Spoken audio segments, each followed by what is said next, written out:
Bonjour, dans cette vidéo astrologique, on va aborder le sujet de la nouvelle lune du 13 décembre dans le signe du Sagittaire. La nouvelle lune qui est carrée à Neptune en Poisson, c'est un aspect assez marquant et pourrait indiquer la recherche de nos rêves, la transcendance, le voyage intérieur par le biais des rêves, méditation, toute doctrine spirituelle, rituel spirituel symbolisé par Neptune.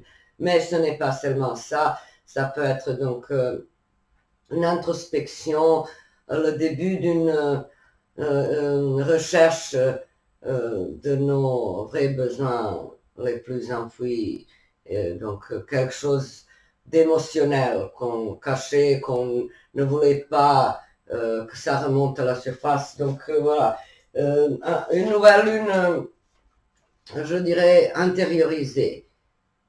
En dépit du fait que le signe du Sagittaire a souvent cette connotation de voyage extérieur, d'aventure, d'action, d'enthousiasme qu'on déploie pour atteindre ses objectifs. Donc, avec ce carré à Neptune, il peut s'agir de quelque chose d'assez intériorisé ou même d'un processus de lâcher prise. Avec Neptune aussi, on peut, dans ces aspects dynamiques avec Neptune, on peut en quelque sorte faire la paix avec ce qui est, ce qui a été, et ne plus permettre aux événements extérieurs de nous tracasser et de nous perturber.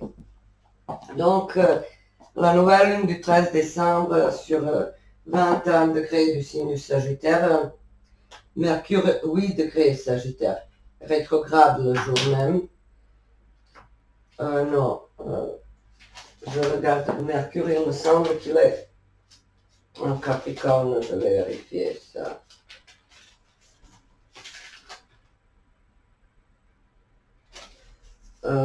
Mercure donc dans le signe du Capricorne et ensuite Vénus 9 degrés Scorpion,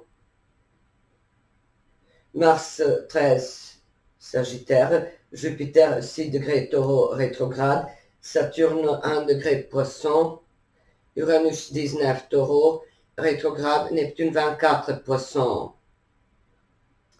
Pluton 28 Capricorne, Nœud Nord 21 Bélier et un trigone exact à cette nouvelle lune.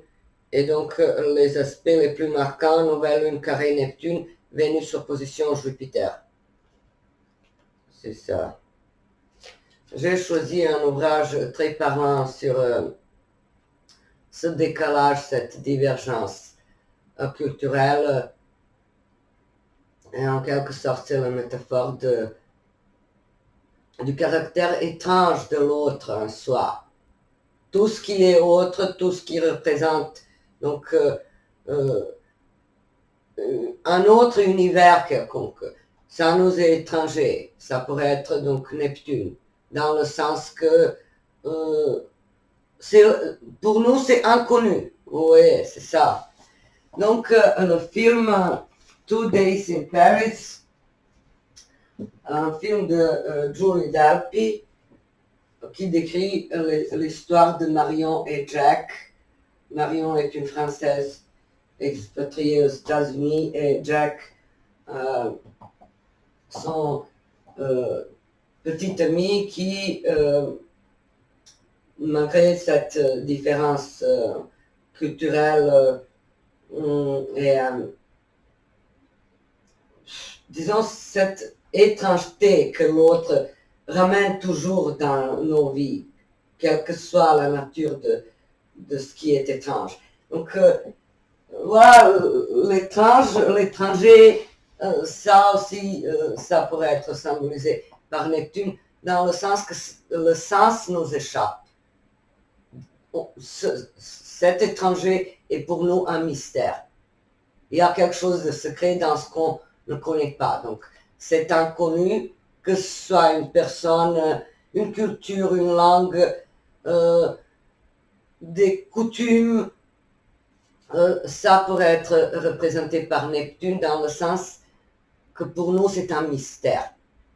Mais les différences, disons, juridiques, légales, visibles, les différences ethniques, ça pourrait être représenté par Jupiter. Vous voyez de quoi je parle. Donc, ces différences concrètes, disons. Mais le mystère de l'autre, c'est donc les aspects de Neptune. Et le charme de ce mystère qui nous attire aussi, c'est Neptune. Mais Neptune symbolise en astrologie également l'illusion, la déception, la tromperie, l'immoralité et l'absolu, et la recherche de l'absolu. Donc Marion et Jack, c'est un couple qui se déplacent en Europe, ils sont en voyage à Rome et à la suite d'un sévère gastro-entérite de Jack, il décide de faire une escale à Paris et de visiter les parents de Marion. Et là, le séjour s'avère plus compliqué que prévu, étant donné que dans les rencontres à Paris, il croise les ex-petits amis de Marion et Jack aura affronté des différences culturelles au niveau de l'alimentation, au niveau de la culture, du savoir-vivre. Et donc c'est une comédie, mais en fait une comédie pleine de sens et de morale sur l'amour aussi. Et justement, ce carré Soleil-Lune en Neptune, il est présent également dans la dernière scène, dans la fin du film où il est quasiment désespéré, mais ce n'est pas une rage violente, ce n'est pas une agressivité, juste une manifestation d'impuissance, disons, on voit que l'amour le dépasse et que il est très inquiet de ne pas avoir connu Marion. Il lui dit qu'il ne la connaît pas, qu'il ne l'a jamais connue, etc. Et là, c'est ça, en fait, peut-être, disons, la source de la souffrance et de la jouissance de l'amour. L'attrait du mystère, cet attrait irrésistible dont le sens nous échappe et cette quête de l'amour qui nous fait sortir de nous-mêmes, de notre petit univers limité et étroit. Et donc, cette projection vers quelque chose de plus grand, Neptune, mais aussi c'est la déception, c'est l'illusion, c'est la frustration de ne pas pouvoir atteindre cette fusion absolue. Ni en amour, ni ailleurs. Donc vous voyez, la déception, le plus souvent en amour, découle de cette impuissance personnelle. On ne peut jamais fusionner à un tel point que l'on le souhaitait, forcément. Vous voyez, donc avec Neptune, on a l'affaire à un amour poétique, romantique, un amour censé nous transporter ailleurs, dans une sphère idéale quelconque, dans un univers fait de rêves, de fantasmes, d'idéal. Mais dans la vie réelle, hélas, forcément, cette extase reste quand même inatteignable. Vous voyez de quoi je parle. Donc Jack et Marion, ils s'aiment à leur façon et ils cherchent à réconcilier ces différences culturelle et sociale, mais le film abonde en scènes hilarantes où Jack est parfois, disons, choqué par les habitudes alimentaires, par le fait qu'il mange le lapin. Donc il y a des choses vraiment comme ça qui nous disent que forcément cette différence visible est plus facile à assumer. Vous voyez, que ce soit un parcours social, le niveau d'éducation différent, ou les ambitions, la carrière, ces choses-là, un amour, quand il y a, disons, un décalage, ça pourrait être cette opposition Vénus-Jupiter, c'est un peu plus facile à gérer. Alors que cette quête de l'idéal, ça, c'est vraiment problématique. Et donc, nos déceptions, en fait, en amour, proviennent le plus souvent de cette insatisfaction intérieure, de cette impossibilité à vraiment faire un avec cet autre. Vous voyez, c'est ça donc le carré Soleil-Lune à Neptune. C'est cette phrase, je ne te connais pas, je ne t'ai jamais connu, et également la phrase, il y a un point quand on arrive dans la vie où l'on n'arrive plus à digérer une rupture, une séparation. On n'arrive plus à se remettre d'un échec affectif, d'une coupure relationnelle. Ça aussi pourrait être donc ce carré Soleil-Lune à Neptune. Et donc vous voyez, dans le signe du Sagittaire, c'est cette symbolique. L'étranger, les voyages, les cultures différentes de la nôtre, ou une religion différente, ou des mœurs, ou des coutumes, ou des lois différentes. Jupiter symbolise aussi la justice, la loi, ou voilà, tout un parcours socioculturel. Donc, cette opposition Jupiter-Vénus en Scorpion, ça pourrait être ça, quand on a deux cultures, deux styles de vie opposés. Mais ça peut être complémentaire. Alors qu'avec les oppositions et les carrés de Neptune, on ne voit même pas ce qu'on cherche. On ignore ce que l'on veut. On attendait quelque chose de grand, d'immense, d'absolu, d'éthéré. Mais la réalité rigide nous remet à notre place, et donc on est obligé de descendre de ce nuage rose représenté par Neptune et sa symbolique du rêve, de l'idéal, et c'est pour ça qu'on reste déçu en fait. Enfin, en astrologie, c'est comme ça avec les carrés et les oppositions de Neptune. Vous voyez, quoique parfois il peut s'agir d'une tromperie, d'une jalousie, d'une déception. Imaginez l'autre, disons, beaucoup plus fidèle qu'il ne l'est. Vous voyez.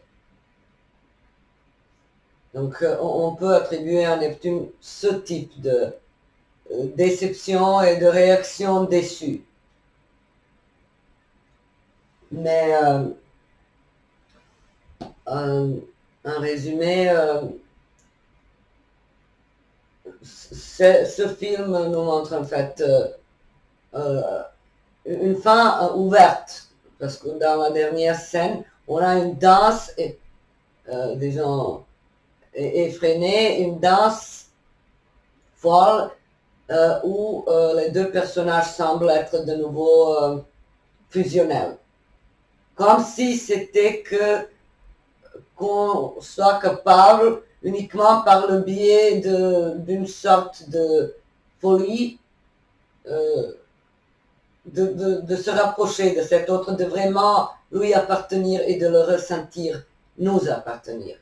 Vous voyez, cette dernière scène avec cette danse, justement, Neptune, ça pourrait être ça. Mais aussi l'ambiguïté, parce qu'on ne sait pas s'ils se sont réconciliés ou c'est une danse symbolique, disons.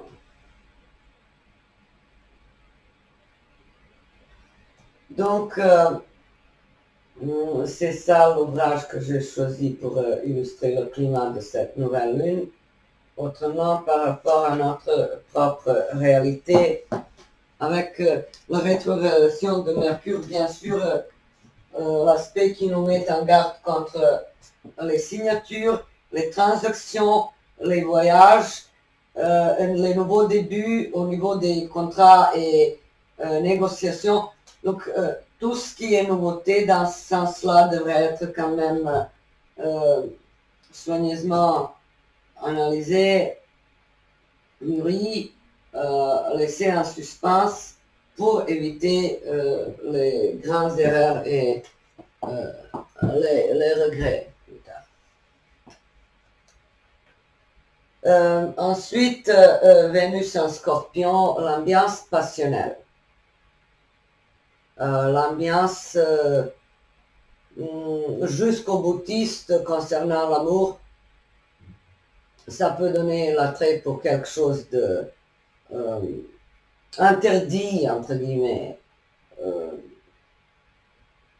Relation clandestine, quelque chose de mystérieux. Donc, ça en fonction, bien sûr, du vécu et du contexte de chacun d'entre nous. Mars en Sagittaire. Ce Mars en Sagittaire et Soleil Lune en Sagittaire, ça nous donne quand même l'idée de légèreté, d'insouciance. Malgré ces différences, cette quête d'absolu qui n'aboutit pas. Donc, le Sagittaire est toujours confiant. Le Sagittaire est toujours tourné vers l'avenir et jamais vers le passé. Jupiter en Taureau, rétrograde, donc réévaluer sa façon d'aborder les acquis, les possessions, les biens matériels, la gestion du budget, des choses comme ça, et notamment avec cette opposition à Vénus, il peut s'agir des dépenses imprévues, des frais, même des achats compulsifs, mais bon, c'est pas étonnant étant donné que les fêtes s'approchent. Et Uranus 19, Taureau rétrograde, Neptune en Poisson, Pluton en Capricorne, et Nœud Nord en Bélier. C'est quand même une bonne ambiance d'énergie fraîche. Donc on met beaucoup d'énergie spontanée, énergie pionnière dans nos entreprises, décisions, actes au quotidien. Donc avec ce trigone de nouvelle lune au nœud nord, on se sent quand même fort et dynamique et robuste, donc confiant en soi-même, en sa bonne étoile. On a ce courage d'aller plus loin, de s'acheminer vers les découvertes intellectuelles ou autres, ou d'essayer quelque chose de nouveau avec le signe du Bélier. Donc, je dirais qu'il faut vraiment éviter les, euh, les achats des appareils électroménagers, euh, se préparer aux éventuels retards, blocages et autres freins concernant le déplacement, même la communication avec Mercure. Quand Mercure devient rétrograde, on a du mal à comprendre l'autre. On peut interpréter de façon erronée ces paroles ou attribuer un autre sens aux actes, aux décisions de quelqu'un. Donc on manque de réalisme, on peut vraiment s'égarer dans nos propres interprétations des choses et des situations, et on manque de clarté, de lucidité, de réalisme avec Mercure rétrograde. Et c'est pour ça que ces périodes de rétrogradation devraient être utilisées pour le retour vers soi-même, la réflexion, l'analyse, quelque chose donc de plutôt intérieur, intime, et non tellement aller chercher un travail, signer un contrat de travail, se présenter à un entretien d'embauche, c'est déconseillé plus ou moins. La seule possibilité de positiver dans ce sens-là ce Mercure rétrograde, c'est de revenir vers les anciens employeurs, les anciens collègues, de se relier aux clients qu'on a connus il y a des années. Oui, donc retrouver et ou se réconcilier ou redéfinir, revoir nos rapports avec ce qu'on a déjà connu. C'est ça les phases de rétrogradation de Mercure. Et bien sûr, réparer quelque chose, comprendre mieux intérieurement et décider de ne plus faire les mêmes erreurs, que ce soit dans la communication avec l'entourage proche ou peu importe avec qui. Mais là, pendant le mois de décembre, il sera rétrograde en Sagittaire et en Capricorne. D'abord en Capricorne, ensuite en Sagittaire. Donc, c'est surtout la sphère de l'étranger, des voyages, des choses liées à une distance quelconque, qui pourrait être perturbée par cette rétrogradation. Bien sûr, en fonction de l'endroit où ça se déroule dans nos thèmes personnels, ça dépend. Donc si ce Mercure rétrograde tombe dans la maison 5, forcément le retour d'un amour du passé, la maison 4, continuer et réparer les travaux qui éventuellement dans la maison n'ont pas été faits de manière correcte ou suffisante. Vous voyez, donc revenir vers quelque chose du passé et finalement lui donner une forme, disons, toujours souhaitée. Donner quelque chose de plus profond comme sens à une décision, une interprétation, une conclusion, mais s'abstenir de faire de nouveaux débuts. Par exemple, s'abstenir de se marier, d'aller visiter un pays inconnu pour la première fois, ou quelque chose du genre, vous voyez. Et les autres aspects, c'est donc il n'y a pas, disons, de grande tension dans l'air avec cette nouvelle lune, étant donné que ce carré de Neptune, carré de nouvelle lune à Neptune, c'est quand même l'ambiance, je dirais, féerique, mystérieuse, et ça convient plus ou moins à la période festive. Une sorte de petite évasion. On oublie donc la réalité, la grisaille, monotonie, le quotidien et on s'évade par l'esprit vers quelque chose de mystérieux, vers quelque chose de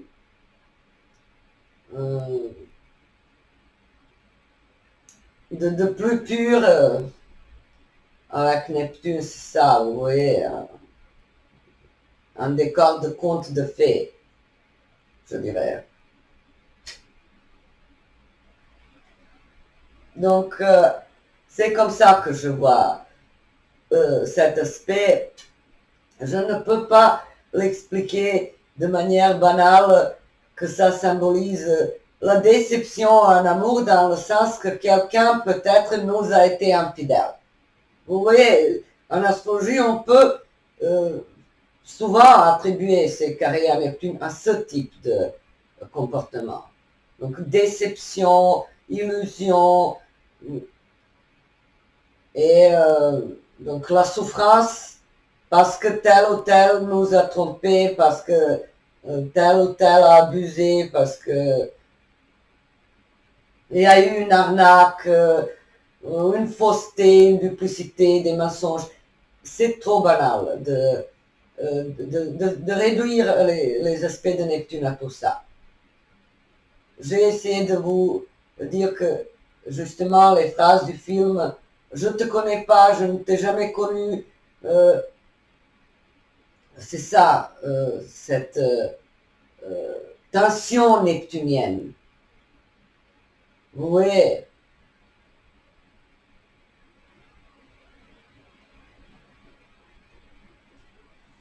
Donc, je vous ai dit le principal. J'envisage de faire des vidéos prévisions astrologiques pour 2024, bien sûr comme pendant les années précédentes. J'espère que ça va se dérouler prochainement. Je n'ai pas exactement en ce moment, je ne sais pas quand, je pense que ça va se faire cette semaine. Je vous souhaite une belle et douce nouvelle lune en Sagittaire.